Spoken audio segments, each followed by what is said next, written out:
Welcome to the podcast here on Pollute. We're here with Dylan Fleming, Palm Tree in the Cut. Pretty awesome lip music. He's a beautiful fucking journalist, man. It's great to catch up with you again.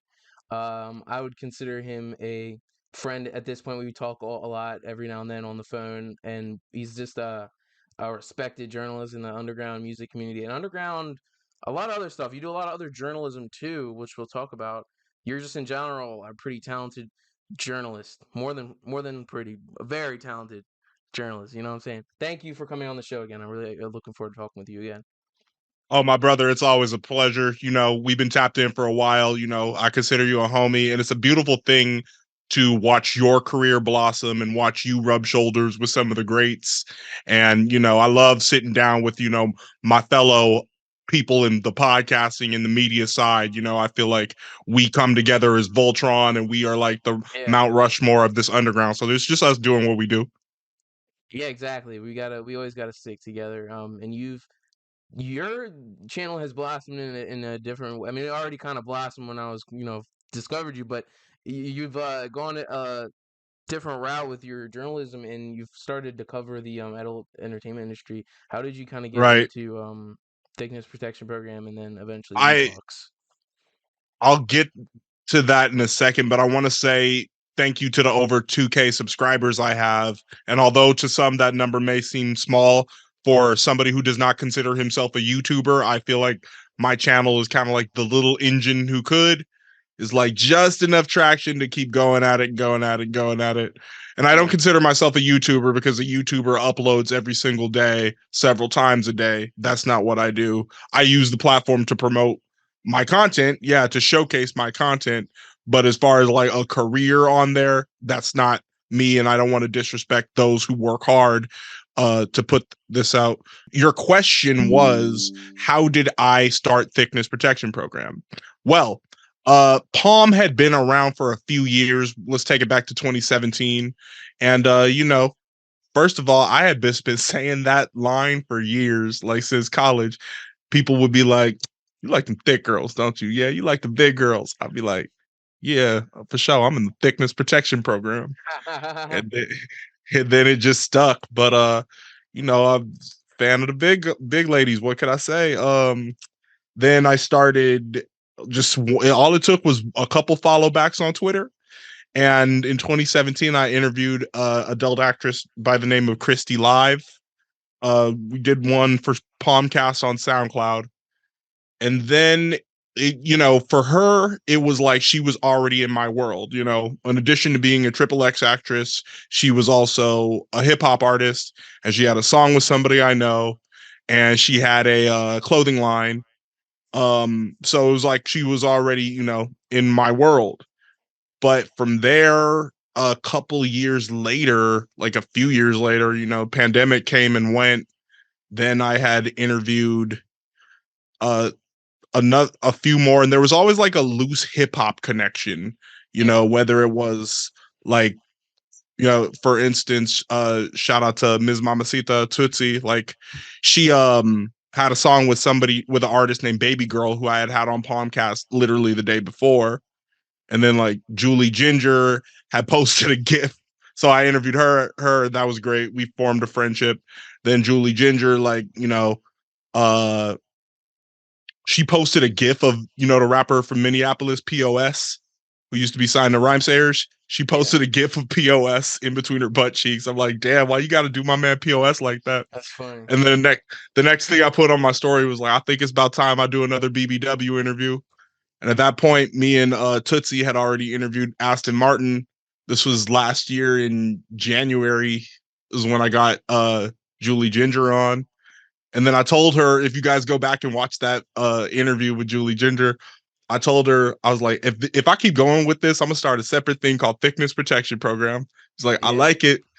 And then uh sad story, but crazy. I went to the festival Once Upon a Time in LA, where Draco the Ruler was fatally stabbed that night. And Oh, as I was arriving and trying to find my friends, I'm moving through the crowd on the phone.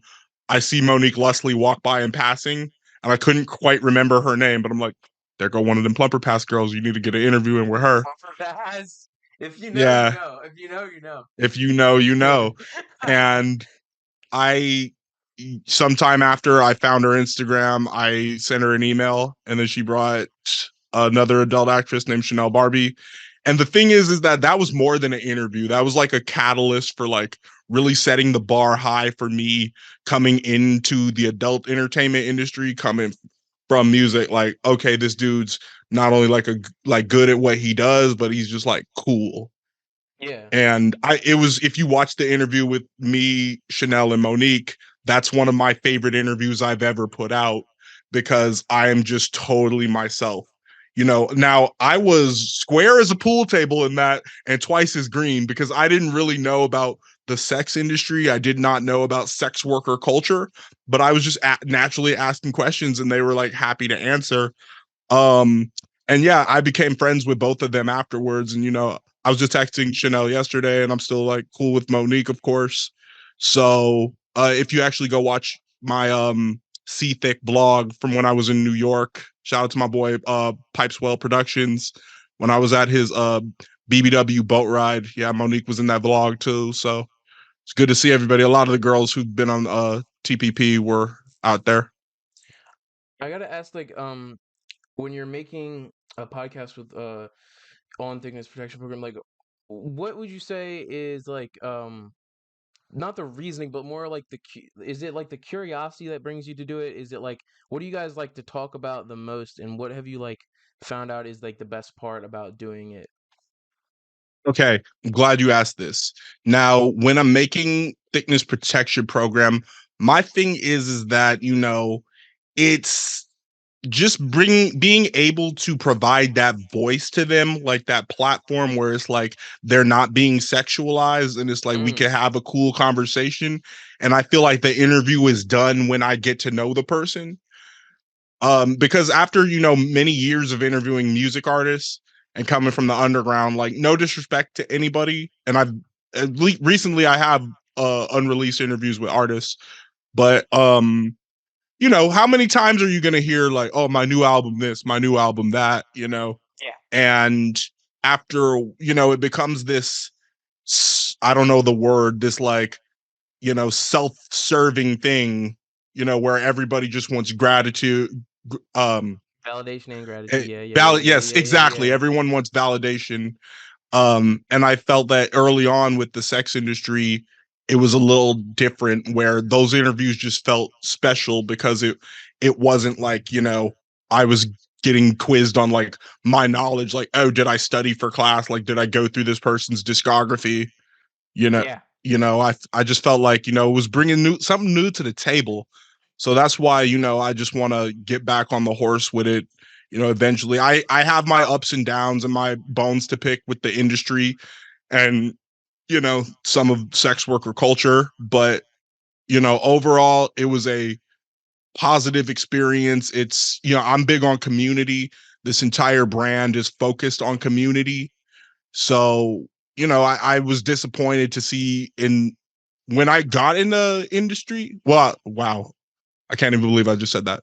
But when I first started TPP, I looked around and I saw the same community that I saw in the underground music scene and at the executive level through like my dad, rest in peace, and then like my godfather Rick Noon, and all the radio and record label peeps that they had. But put it to you like this, how like Doom Shop is cool with like Passion Players, and then like Yeah, yeah, there's yeah. people like Dreddy Franks. I saw that same kind of kinship and community within the sex industry. And I realized by interviewing BBWs how much of a parallel it really was to like the underground, because the big girl is like, that's the underdog, Yeah. So to me, it was like just like the underground. And I realized that Palm and TPP as a brand is like really was to celebrate the underdog. That's a great philosophy. Unfortunately, exactly. That's crazy. I never Unfortunately, would have thought of it like that. yeah, as time went on, I just kind of watched relationships turn uh between people in the sex industry that I'm just not with that. I believe one of the best qualities I have to offer is friendship, and most of my friends who I'm mad cool with to this day are like from grade school, college. My parents were together for like 41 years, like over 40 years.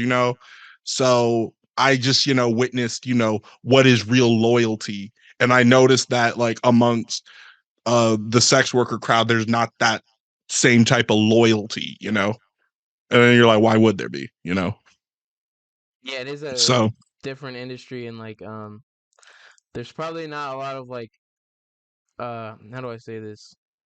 It's not like a old industry. Like it's not like there's not a lot of principles in it because it's not like a regulated and respected industry, sadly. And I think if it was more like regulated and seen as like just a job, then people would be more respectful in the industry. But since there isn't, yeah. people, if that makes sense. And I kind of feel like, what, from an outsider's perspective, that's always kind of like the sex workers battle to like make it be so that this is viewed as a regular job, that this is respected as a profession next to dentist, next to firefighter, police officer, what have you. But, the difference is, some things you don't go through schooling, and it's the fact that there's some serious work behind that, from the production to the social media to the post production editing, all of those things that we do, in our industries. But not, but I digress. You know when I'm doing an interview, when I'm sitting down with somebody, and that natural curiosity just flows, like that's really what I have a passion for. Mm. And something that I see there's like a very like fluid and natural energy on is your show beatbox. Like I really like watching that. How did Appreciate it. that come about? Awesome. Okay, so earlier this year, I want to say March, maybe April, Foxy just followed me, reached out, and then her approach to me was so different. I didn't know this girl from a can of paint, but her approach to me was so different because she saw what I had going on, and then you got to listen to her interview on Smokers Lounge. Everybody go check out Foxy Box's interview with the great Bobby Lucas on his platform, uh Smokers Lounge. But yeah, she explains how she came across me. But I'll explain how we found one another. Was on IG. She followed me, and then was just like, I would love to talk to you. And instead of so many artists and creators being like, do you want to interview me? She came correct with just like, I want to talk to you. And I was like, all right, let's go live. We talked for like well over an hour. And Mm, it wasn't even like all about, she's a sex worker. She does content, solo content. Everybody go check out all her links. But yeah, we just got to know one another. Huge hip hop head. She got a whole like Wu-Tang Clan sleeve. So we really hit it off. And then we started texting, and then I told her, you know what? I wanted to start a project with her.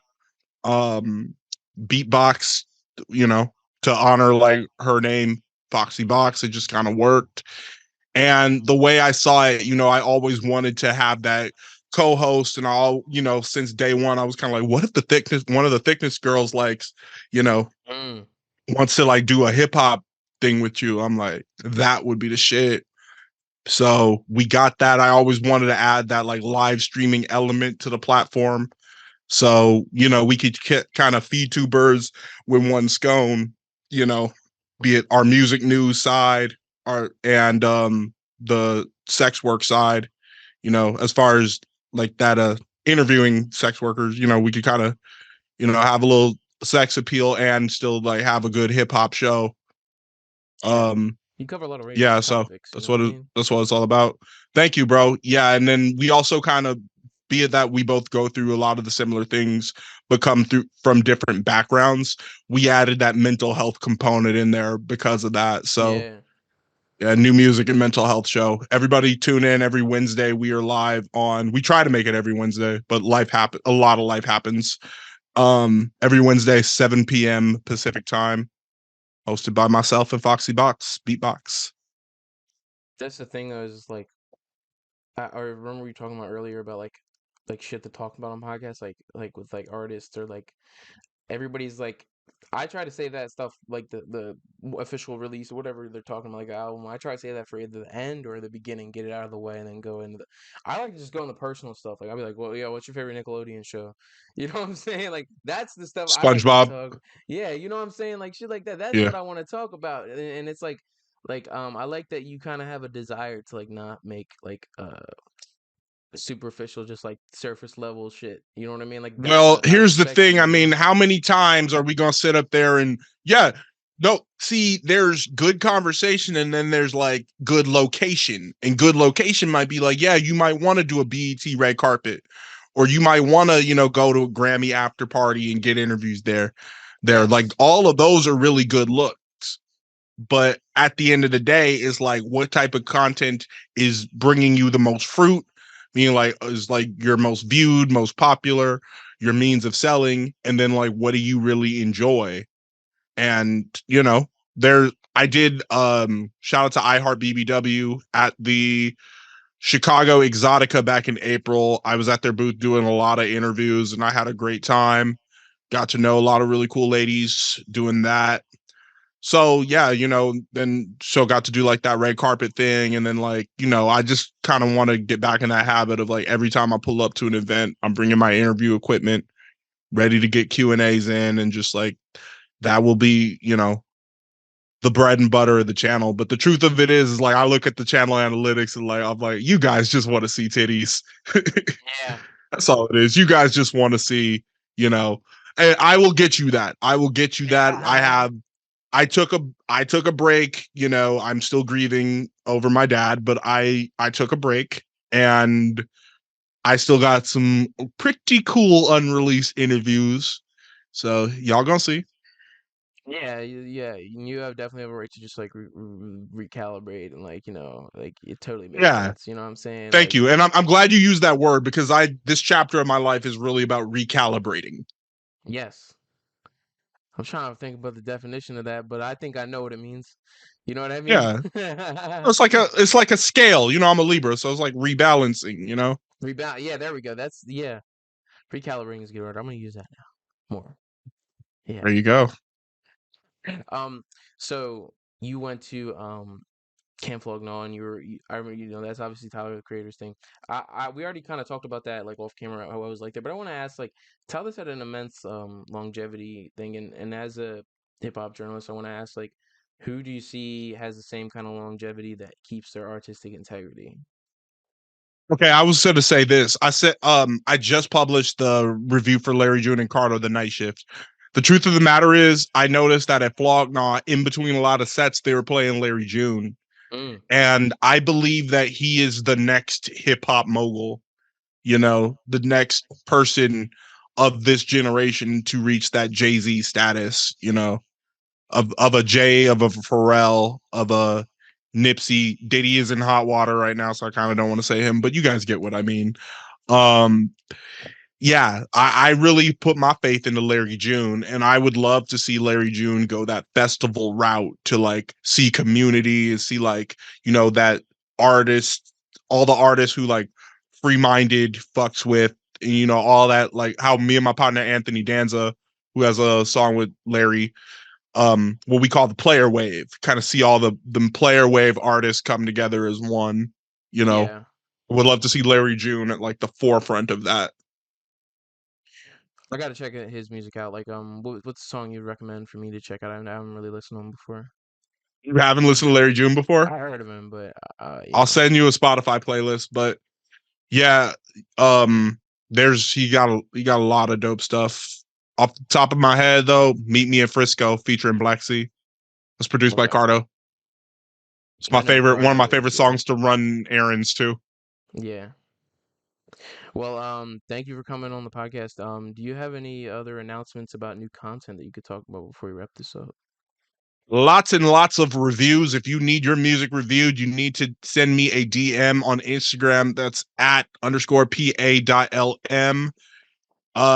Thickness protection program. I miss y'all. Y'all miss us. I'm not gonna say it's miss me, because it's super not about me. That's something I needed to get through my head. That's super not about me. So TPP, Yeah. we got some unreleased stuff in the chamber. Um, I could I mean, it's already out there who I've interviewed and has not hit the streets yet. But let's see who we got. Nikki Cakes, Kendra Lee Ryan. I got a second one with Bones Montana on the way, and there's a few more from Chicago Exotica, like Miss Plink Plush. Um, Shout out to Kari Platinum Pussy from iHeart BBW. Got one with her. Yeah, there's a few unreleased TPP interviews that will be hitting the airways soon. So I appreciate everybody who's in the palm tree. Appreciate everybody who's down with the thickness. That's about it. I took a look back at my old content and I'm like, man, I want to get back into my like comedy bag, my like music meets comedy bag. So Yeah. definitely that. I'm just kind of like super overwhelmed with all this work I got to do now. But let's you know, time will tell. Let's just keep going. People watching it, definitely check out his stand up. It's really good. It's pretty funny. Oh But yeah, thank you thank you. again. Before any, that was my first love. Before any of this, Yeah, it's good. I seen a couple of them, bro. But links in the description. Check out your content. Artists listening, fuck with the palm tree, and as Dylan said, get down with the thickness. Okay. we want thickness. All right, Mikey. Thank you for having me. Yeah, man. Have a good one. Peace.